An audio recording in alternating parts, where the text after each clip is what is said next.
Dear Patreons, this is the first time I appear on screen. This video is only for you, because you do something special for me. I thought I'd do also something special for you. You know, you are less than 1% of my viewers who help to run this channel. For me, this is not business as usual, and I'm very proud of you. Viewers sometimes ask who I am. This video is about that. I am a 61-year-old Swiss. I was born here in Switzerland and always lived in Switzerland. How did I come to my hobby?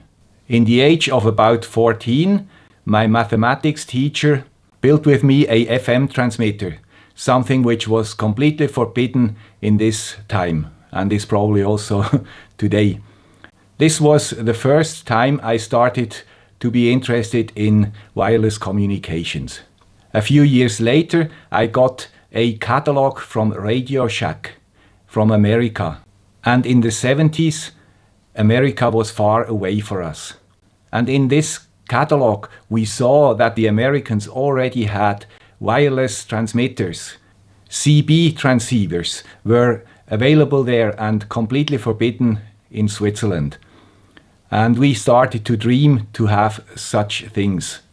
Later on, CB radio was legalized in Switzerland too, and of course I was one of the first who bought such a transceiver.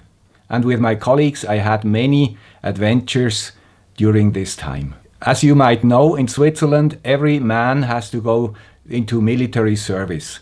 I decided to go to the guys who do the Morse. During this time we were used to listen to our Russian today colleagues, but then they were enemies. And we had to listen to their communication, which was mainly done in Morse. For that I had to learn the Morse alphabet quite fast, and I was capable to read about 120 to 140 letters per minute, which is about 2 letters per second. This helped me later on to get the ham radio license, because ham radio license is only 60 letters per minute, which was very slow for me at this point in time. Then I made my hobby to my profession and went to our technical high school here in Zurich to become an electronic engineer. During the holidays, I was asked if I can help the Red Cross as a radio operator. Like that, I was once for 3 months in Cameroon and once in Damascus. Damascus at this point in time was a nice and a quiet city, not as it is today. Right after my tests as an electronic engineer, I added an MBA diploma and then started as an engineer in a development department. Around 1980, I also got my first TRS-80 microprocessor, which was very rare then and had to be imported from the United States because they were very expensive and unaffordable to buy them in Switzerland. With this computer I started to program in BASIC first and later on in assembler, and built a Morse trainer which I was capable to sell to the Swiss Army because its basis was very innovative. By the way, the first videos on YouTube, I created such a Morse trainer again on an Arduino, this time not in assembler but in C++. I did not work too long as an engineer and moved on towards marketing and sales. I was fortunate and was able to join Digital Equipment Corporation, at this time one of the most successful companies in the world. During this time I also added a PhD in business administration to my CV. And I started also my family with a daughter and later a son. During this time, family, work, PhD, everything together was too much, and I closed down my lab completely and didn't do anything technical. After I left Digital Equipment Corporation, I joined the German software company SAP and built during the last 20 years a lot of so-called enterprise resource planning systems all over the world. Only 4 years ago I discovered the Arduino and started with my second career in electronics. During this time I learned a lot about Arduinos and stuff from YouTube. When the hype about social media came, I thought I want to do something and get my hands dirty. I didn't like particularly Facebook. I still do not like it.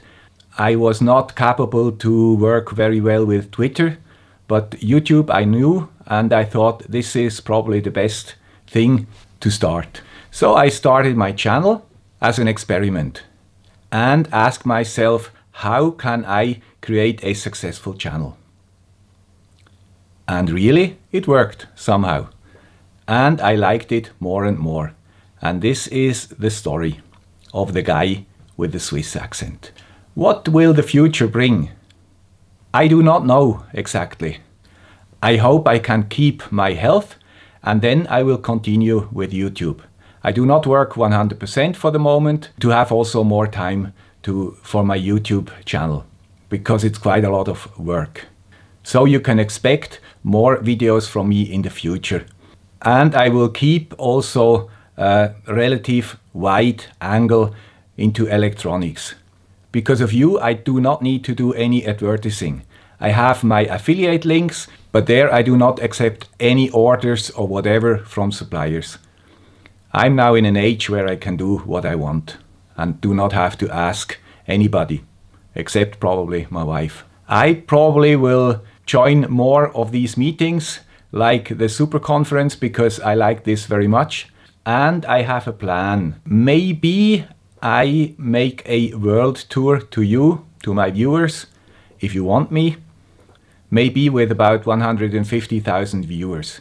Then I will announce it and will meet you guys wherever I'm welcome. I will continue this channel as long as it is successful and as long as it grows. Otherwise, I think it makes no sense if nobody wants to view what I do. So that was my first video presence. Maybe I will do more of that in the future. At least Scotty from Strange Parts encouraged me to do that. He said I have to do this. So was not easy today. This is why I did it for you and not for the general public. I hope this video was useful or at least interesting for you. Bye!